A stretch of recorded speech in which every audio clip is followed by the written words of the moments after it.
A continuación es hora de aprender más sobre nosotros, sobre los vascos, sobre nuestra identidad y nuestra historia. Es hora de Eusko Ikaskuntza, la Sociedad de Estudios Vascos, la entidad para la conservación del patrimonio vasco. Conectamos con Miramón, donde está Juan Aguirre, nuestro colaborador para este propósito. Egunon, Juan. Egunon, Manes, buenos días. Para conservación del patrimonio no es exactamente Eusko Ikaskuntza, pero bueno, también, en fin, otro día hablaremos de lo que es Eusko Ikaskuntza, si te parece, porque hoy hemos traído un tema que me parece que es bastante interesante. Sí, a mí también. Hoy vamos a hablar de una de las iniciativas más valientes de nuestra historia del siglo pasado, ¿no? La Academia Errante, ese intento de universidad popular puesta en marcha en pleno franquismo, que bajo un nombre inolvidable, he de decir, desafió a la política y a la sociedad del franquismo para preservar lo mejor de la cultura vasca, ¿no? Pues sí, la verdad es que fue una experiencia que no tuvo parangón en la historia vasca de aquella época, de aquellos años duros del franquismo, y que creo que merece la pena que hoy recordamos a propósito de un aniversario, el 50 aniversario que se ha cumplido precisamente esta semana, no tanto de la fundación de la Academia Errante como de su denominación con ese nombre tan poético, ¿verdad? Y tan bonito como bien has dicho. Y para hablarnos de ello, pues nadie mejor que Pedro Gorrotxategi, el doctor Pedro Gorrotxategi, que es presidente de la sección de Ciencias de la Salud de Eusko Ikaskuntza y que ha estudiado la Academia Errante a través de uno de sus más destacados protagonistas, que fue el escritor, el fallecido Luis Martín Santos, a quien tiene dedicada una biografía titulada Luis Martín Santos, Historia de un compromiso. Muy bien, Egunon, doctor Gorrotxategi, ¿cómo está usted? Egunon, muy bien. ¿Sí? Sí. ¿Qué le parece si empezamos desde el principio? Sí. Y díganos, doctor Gorrotxategi, ¿cómo surge la Academia Errante? Sí, pues la Academia Errante surge por una reunión. El principal impulsor fue Peña Basurto, y fue una serie de reuniones que realizaban en un principio sin un afán muy claro de una trascendencia, pero luego poco a poco ya se fueron dando cuenta del cariz que iba tomando y de cómo su actividad tenía una repercusión social importante, y luego cada vez pues fue tomando más importancia, y esas reuniones fueron realizándose con una periodicidad determinada y de una forma así ya más establecida. Buenos días, Pedro. Buenos días. Efectivamente, comenzó en el 55, por ahí, ¿verdad? Sí. Pero decimos 50 aniversario porque fue en el 59, en octubre del 59, cuando deciden adoptar este nombre de Academia Errante tan bonito. También sí. Errante dicen que es porque se celebraba en distintos lugares, ¿verdad? Es por claro. Eso. Las reuniones iban teniendo lugar en diferentes lugares de Guipúzcoa, fundamentalmente, y eran sitios pequeños. Igual pues en Araoz, cerca de Oñate se hizo una, en una venta de Estiro también otra, y entonces se iban juntando.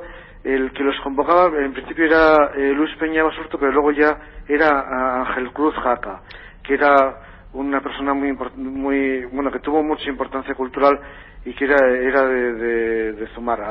Entonces les iba escribiendo a cada uno, les decía el tema sobre el que tenían que hablar, y cada uno venía con su coche particular.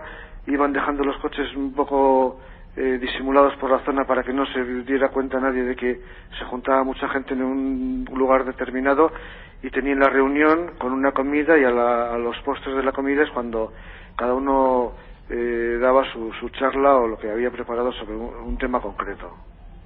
Doctor Gorrotxategi, si me permite, ¿se puede considerar la Academia Errante realmente como un movimiento? Me ha encantado esta parte donde cuentan que escondían los coches o los aparcaban separados, ¿no? Sí. Pero ¿se puede considerar un movimiento de oposición cultural a la dictadura?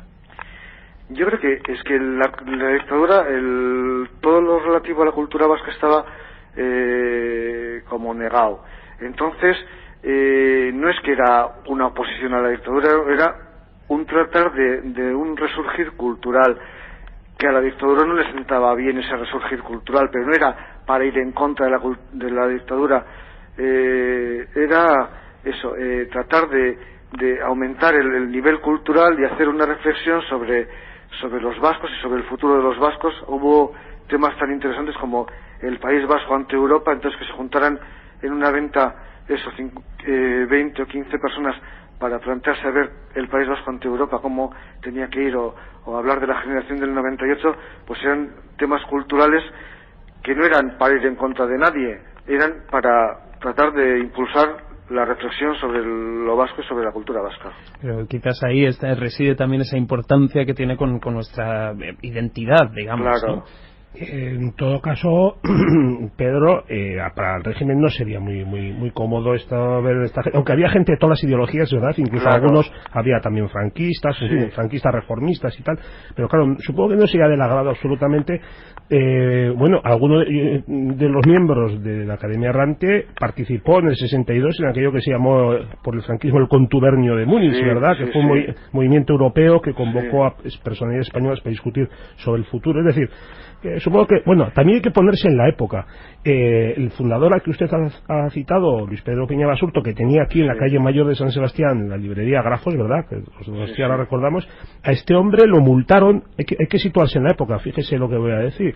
Le multaron por tener reiterativamente libros de Pío Baroja sobre el escaparate. Claro, es que era una época en la que todas las expresiones culturales estaban negadas, estaban apartadas. Entonces, como yo he dicho al principio, yo creo que la idea no era ir en contra del régimen, era ir a favor de la cultura. Lo que pasa es que el régimen lo veía como un ataque, pero eso cualquier institución cultural. ¿No? Yo también he trabajado, por ejemplo, sobre la Asociación Artística de Guipúzcoa, y también iba un policía para ver lo que se decía allí en las conferencias. Todo lo que sonara a novedad o a crítica estaba negado, e incluso eso, pues como diremos cómo terminó, pues terminó eso, pues echando a la policía para que las actividades de esta academia pues dejaran de existir. Antes que eso, yo creo que hay que citar nombres, ¿no?, de gente, porque estamos hablando un poco así de la academia en abstracto, pero aquí estaban personalidades muy destacadas del momento. Sí, estaba Elías Amézaga, que era el presidente de la Vascongada de Amigos del País, Ramón Zulaika, que era de teatro, luego Jorge Oteiza, Luis Martín Santos, médicos había varios, estaban Martín Santos, Barriola y Careche, y bueno, le hicieron un homenaje a Barandiarán, y bueno, Coldo Michelena, Coldo Michelena también, sí, y Julio Caro Baroja, ¿verdad? Julio Caro Baroja, todos los que se movían en el ambiente cultural vasco, todos estaban representados, y de todas las ideologías. Había socialistas, había comunistas, nacionalistas, religiosos, ateos, de todo.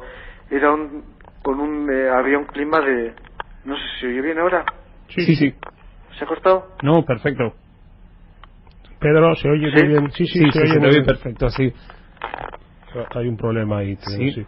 Lo curioso, para ir avanzando, Manes, es que no había mujeres. Sí, fíjate que está citando... ha hecho una lista de lo más granado de la intelectualidad de su tiempo, digamos, pero ni una sola mujer. Esto yo creo que es porque un poco proyectaba lo que era la propia dinámica cultural también del país, ¿no? De esto de la sociedad gastronómica, los hombres que se reunían y las mujeres no tenían entrada en las sociedades gastronómicas. Y tengo conciencia de que esto genera alguna tensión, porque en algún momento Jorge Oteiza y Luis Iranzu, que iban siempre de paseo, Luis Iranzu era un escritor de Irún, iban siempre de excursión con sus respectivas mujeres, se plantaron un día en la reunión de la academia y eso generó un clima de cierta inquietud, pero hombre, las mujeres aquí y tal.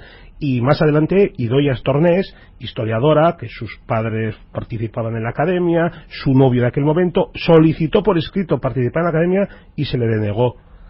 En algún sitio yo he leído como que trataban de hacer como las sociedades populares que estaban solo permitidas a los hombres, pero con un interés cultural muchísimo mayor que una sociedad normal, que se juntaban a comer, la comida era una cosa muy importante del acto, pero el aspecto cultural de después tenía mucha más importancia. Pero eso, como tratar de remediar lo que las sociedades gastronómicas, con un matiz cultural muchísimo mayor, pero eso, dentro de la sociedad de aquella época las mujeres estaban un poquito apartadas, sí. Yo quería consultarle también, doctor Gorrotxategi, ¿cuál era la mecánica de las reuniones en sí? ¿Cuáles fueron los temas que se trataban? Porque realmente para gente de mi generación todos reconocemos el nombre, ¿no? Pero realmente no sabemos qué era un poco la temática o el contenido de las propias reuniones, ¿no? Sí, la primera fue sobre los caballeritos de Azcoitia, sobre la fundación de la Real Sociedad Vascongada de los Amigos del País. Luego hubo otro sobre Lope de Aguirre y su aventura americana, otro sobre la generación del 98, un homenaje a José Miguel de Barandiarán, que además él solía recordar que es el primer homenaje que le hicieron desde una institución vasca. Y luego hubo lo que he comentado del País Vasco ante Europa, y algunas otras que quedaron, las primeras que he citado están todas publicadas en la editorial Auñamendi, y luego quedaron sin publicar algunas otras, eso, como el País Vasco ante Europa, otra de vidas paralelas que hacían eso, pues como una correlación entre dos personajes importantes de la cultura vasca y la relación entre la Iglesia y la sociedad. Esos quedaron sin publicar. Madre, no sé si tenemos tiempo, porque me gustaría que nos hablara Pedro de cómo acabó esto, porque tuvo un final verdaderamente digno de la época. Sí, eso, que nos cuente cómo acabó y también un poco lo que nos ha dejado a día de hoy, ¿no? Sí, yo creo que la repercusión a día de hoy tampoco es tan importante, porque hablas de esto y alguna vez pues en el Diario Vasco se publicó un artículo mío este fin de semana, y la gente dice, uy, esto de la Academia Errante, que es que la mayoría de la gente no sabe. Yo he conocido, porque investigando sobre Luis Martín Santos me encontré con esta institución y me pareció tan interesante que luego me he adentrado más en ella, profundizando en muchos aspectos, ¿no?